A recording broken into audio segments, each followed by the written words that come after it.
के अस्तित्व में आने के बावजूद भारत का मुसलमान 75 सालों में इस देश के संविधान का और इस देश में लोकतंत्र का कितना बेनिफिट उठा पाया, अगर उसका आकलन करें तो सच्चर कमीशन की रिपोर्ट ये साबित करती है कि भारत का मुसलमान देश में संविधान और लोकतंत्र आने के बाद जिसे आगे बढ़ना था, जिसे तरक्की करना था, चाहे सियासी मामलात हो,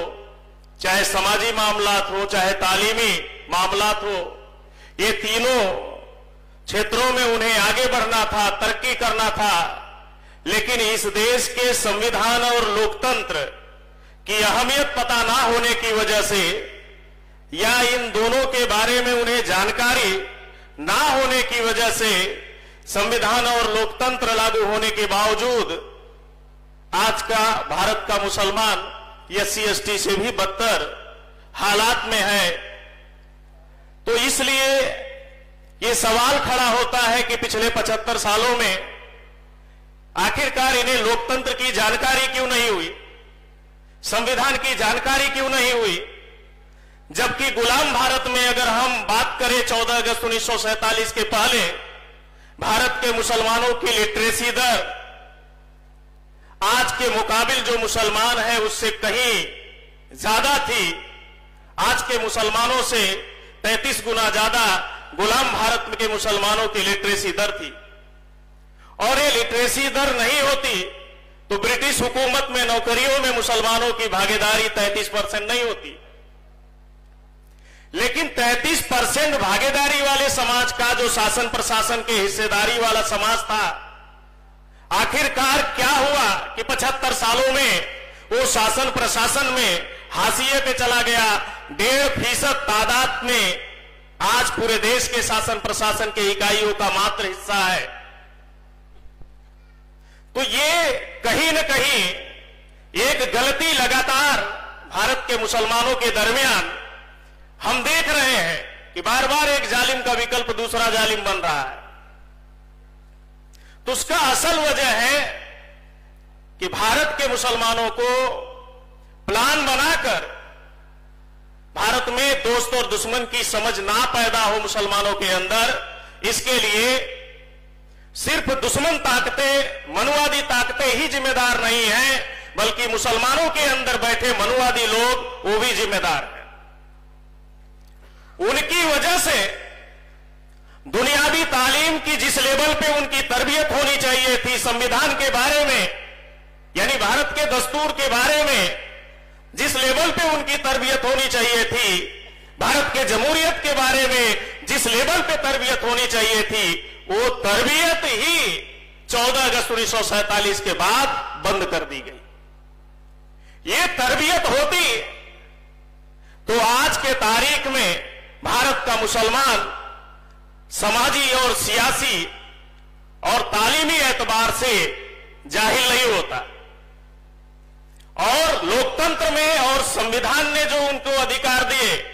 उन अधिकारों की बात करता, उन अधिकारों की वकालत करता, उन अधिकारों को हासिल करने के लिए जद्दोजहद करता, लड़ाई लड़ता। लेकिन इस देश में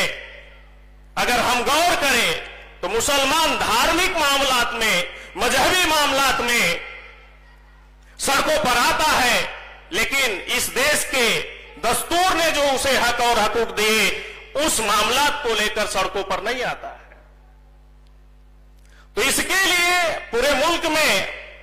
आज के तारीख में अगर देखा जाए तो लगातार ये कोशिश और जद्दोजहद की गई, गुलाम भारत से ये कोशिश और जद्दोजहद शुरू की गई। 14 अगस्त 1947 को भारत को तकसीम करने के बाद भारत के मुसलमानों की 3 लीडरशिप को भारत से खत्म कर दिया। पॉलिटिकल लीडरशिप से खत्म कर दिया गया, सोशल लीडरशिप खत्म कर दिया गया, इंटेलेक्चुअल लीडरशिप खत्म कर दिया गया। तो आज के तारीख में ये तीनों लीडरशिप खत्म होने की वजह से आरएसएस की आइडियोलॉजी जो इस देश में चंद मुट्ठी भर लोगों को मेजॉरिटी में तब्दील करने के लिए जनरेट की गई, भारत में डेमोक्रेसी आने के बाद वो 3.5% मनुवादियों को मेजॉरिटी में तब्दील करने के लिए ये जो कोशिश की गई और उनकी इस कोशिशों का नतीजा रहा कि आज भारत के मुसलमानों का पॉलिटिकली, सोशली और इकोनॉमिकली बाइकाट कर दिया गया है। यानी 21वीं सदी के नए अछूत भारत में मुसलमान हैं और इसका एहसास आज भी जो मुस्लिम, खास तौर से मुस्लिम पॉलिटिकल लीडरशिप है और मुस्लिम जो रिलीजियस लीडरशिप है, उनको इस बात का आज भी एहसास नहीं हो रहा है कि आज के तारीख में भारत के मुसलमानों के सामने पिछले एक दशक में जो वाकयात घटे हैं, अगर उस पर हम रोशनी डालें तो कभी लव जिहाद के नाम पर मुस्लिम नौजवानों का कत्ल किया जाता है, तो कभी मॉब लिंचिंग के नाम पर मुस्लिम नौजवानों का कत्ल किया जाता है, तो कभी गौकसी के नाम पर मुस्लिम नौजवानों का कत्ल ही नहीं किया जा रहा है, बल्कि पार्लियामेंट के अंदर भारत के आईन के फंडामेंटल राइट के विरोध में जाकर मुसलमानों की तहजीब को खत्म करने के लिए, उनके हक और हकूक को खत्म करने के लिए कभी 3 तलाक, कभी 370 हटाने का और कभी इस देश में सीए और एनआरसी, एनपीआर जैसे कानून लाने का काम किया जाता है। आज इस दौर में कभी नमाज पर, कभी हिजाब पर, कभी अजान पर ही पाबंदी आयत करने की बात नहीं की जा रही है, बल्कि आज के तारीख में नबी के शान में गुस्ताखी जैसे मसाइल भी खड़े किए जा रहे हैं। लेकिन हमने ये पिछले एक दशक में इन तमाम वाकयात को बेहद करीब से देखा। ये बड़े मसाइल है और ये सारे मसाइल मुसलमानों के दरमियान सियासी गलियारे से पैदा किए जा रहे हैं, लेकिन सियासी गलियारे का परमानेंट समाधान के लिए, हल के लिए, रास्ते के लिए भारत के मुसलमानों के कायद आगे आते हुए नजर नहीं आ रहे हैं। इनके किरदार को देखकर लगता है कहीं न कहीं इनकी जड़ें आरएसएस से जुड़ी हुई है। पिछली मर्तबा हमने राष्ट्रीय अधिवेशन किया राष्ट्रीय मुस्लिम मोर्चा का लखनऊ के हज हाउस में 18 सितंबर 2022 को आली जनाब वामन मेश्राम साहब की सरपरस्ती में, कायद में। उसके 2 ही दिन बाद मोहन भागवत दिल्ली के एक मदरसे में गए, मौलाना इलियासी के मदरसे में गए और मौलाना इलियासी ने कहा कि मोहन भागवत हमारे राष्ट्रपिता है, मोहन भागवत हमारे राष्ट्रपिता है। ये बातें मौलाना इलियासी ने दिल्ली में कहा, मोहन भागवत को कहा। जब ये बातें हमारे नोटिस में आई तो हमने कहा कि मौलाना इलियासी के राष्ट्रपिता मोहन भागवत हो सकते होंगे, क्योंकि हो सकता है मौलाना इलियासी का और मोहन भागवत का एक डीएनए हो, लेकिन पूरे देश के मूल निवासी मुसलमानों के राष्ट्रपिता नहीं हो सकते मोहन भागवत। लेकिन मौलाना इलियासी मोहन भागवत के डीएनए के होंगे, इसलिए वो मौलाना इलियासी के राष्ट्रपिता हो सकते हैं भागवत, लेकिन इस मुल्क के मुसलमानों के राष्ट्रपिता नहीं हो सकते। तो इसलिए बार बार एक जालिम का विकल्प दूसरा जालिम इसलिए बन रहा है कि आज मौजूदा दौर में जो मुस्लिम क़यादत है,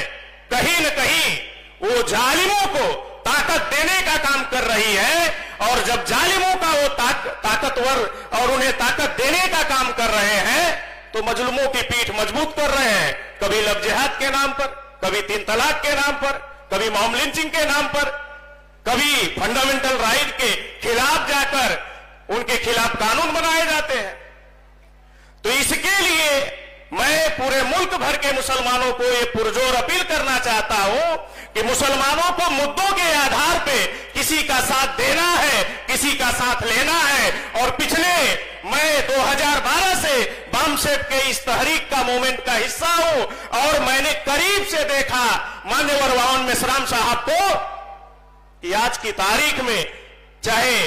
मॉब लिंचिंग के मामलात हो, चाहे लव जिहाद के मामलात हो, और चाहे इस देश में गौकसी के नाम पर मुसलमानों के कत्लेआम किए जा रहे हो, और चाहे संविधान के विरोध में जाकर सीए, एनआरसी, एनपीआर जैसे कानून बनाए जाते हो, और यही नहीं नबी के शान में गुस्ताखी जैसे मसाइल पर भी 25 जून 2022 को भारत बंद करने का काम किया। मेरा सवाल है उन तमाम मुस्लिम कयादतों से जो हमारे कायद है, तथाकथित कायद है, उनको सवाल है कि जिन सियासी तंजीमों के पीछे भारत के मुसलमानों को पिछले 75 साल से जमा कर दिया जाता है, खड़ा कर दिया जाता है एक इलेक्शन के दरमियान, क्या वो मुसलमानों के किसी भी मुद्दे पर काम करते हुए नजर आते हैं? किसी मुद्दे पर आवाज उठाते हुए नजर आते हैं? नहीं नजर आते हैं। तो मैं अपील करना चाहता हूं भारत के मुसलमानों को कि जो हमारे मुद्दों पे हमारे साथ खड़ा है, हमें उनके साथ तन मन धन के साथ खड़े होने की जरूरत है और इस मुल्क में इस हालात को बदलने की जरूरत है। साथियों, ऐसा मैं पूरे देश के मुसलमानों से अपील करता हूं, करेंगे। इस आशा अपेक्षा के साथ आपने मेरी बात सुनी। धन्यवाद। जय मूल निवासी। धन्यवाद जनाब चांद मोहम्मद साहब। इस सत्र की आखिरी वक्ता है इंजीनियर सैयद मकसूद साहब, राष्ट्रीय अध्यक्ष राष्ट्रीय मुस्लिम मोर्चा। मैं उनसे गुजारिश करूंगी कि वो मंच पर आए और अपनी बात रखें। इंजीनियर सैयद मकसूद साहब।